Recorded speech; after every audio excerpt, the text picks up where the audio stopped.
প্রিয় দর্শক, জামাতি যে মোল্লাগুলো রয়েছে, ওয়াজ ব্যবসায়ী, ধর্ম ব্যবসায়ী, এরা এক একটা কত বড় মূর্খ এবং মুনাফেক তা আজকে দুইটা উদাহরণ থেকে আপনাদেরকে প্রমাণ করব। মুফতি আমির হামজা নামক এই জামাতি মোল্লাকে চেনেন।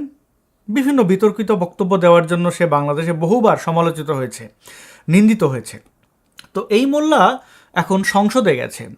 জামাত ইসলামের সেই প্রতীক নিয়ে সিলেকশনে সে এমপি হওয়ার পরে একে নাস্তিক ট্যাগ দেওয়া, ওকে গালাগালি করা, হুমকি ধমকি, নানান বক্তব্য তার রয়েছে। এবং সংসদে গিয়ে দেখুন সে বাজেট সম্পর্কে কিভাবে মূর্খামি প্রকাশ করছে। তার এই ভিডিওটি থেকে শুধু মূর্খামিই প্রকাশ পাবে না, সংসদের বারান্দায় দাঁড়ানোর মতো কোনো যোগ্যতা আছে কি না সেটিও একটি কিন্তু বড় প্রশ্ন হয়ে দাঁড়াবে। তার বক্তব্য চলুন শুনে নেই। তো 9,30,000 কোটি টাকা এত বাজেট দেওয়া ঠিক হয়নি। অন্তত 600 হলে ভালো হতো, 600 কোটি টাকা হলে ভালো হতো। 6,000 কোটি, 9,000 কোটি তো অনেক বেশি হয়ে গিয়েছে।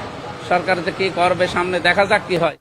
9,30,000 কোটি টাকাকে এই রাশ্মিকা মান্দানা হুজুর খ্যাত আমির হামজা নিয়ে এসেছে মাত্র 600 কোটি টাকায়।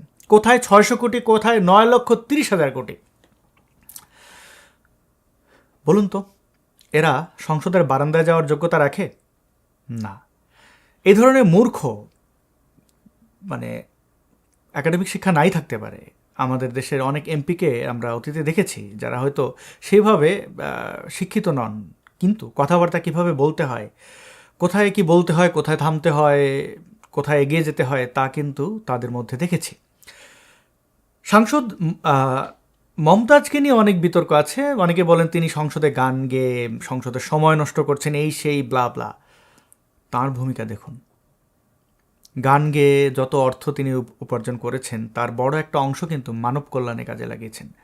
অসংখ্য চিকিৎসালয় তিনি প্রতিষ্ঠা করেছেন।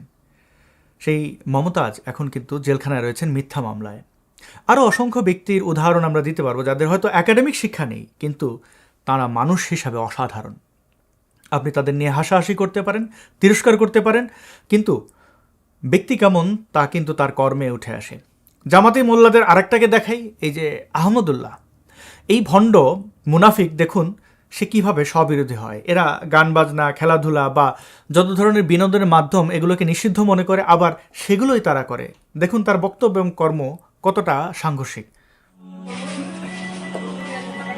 এরপর প্রশ্ন হলো, আমরা জানি খেলাধুলা হারাম, কিন্তু বিশ্বকাপ ফুটবল আয়োজক কাতার, সৌদি আরব সহ আর অনেক মুসলিম দেশ বিশ্বকাপে অংশ নেয়। এ ব্যাপারে হাদিস কি বলে? ভাই, দুনিয়ার সকল মুসলমান দেশ, দুনিয়ার সকল মুসলমান যদি সবাই মিলে কোনো হারাম করার জন্য ঐক্যবদ্ধ হয়ে যায়, তাহলে সে হারামটাকে হালাল হয়ে যাবে?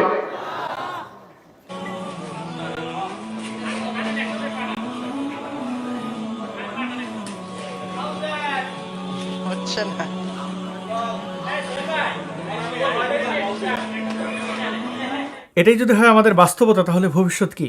এরাই যদি হয় ধর্মপ্রচারক, তাহলে ধর্মের কি হবে? এই প্রশ্ন রাখছি। ভিডিওটি শেষ পর্যন্ত দেখার জন্য অসংখ্য ধন্যবাদ। জামাতি মুনাফিকদের কাছ থেকে সাবধান থাকবেন সেই প্রত্যাশা রাখছি।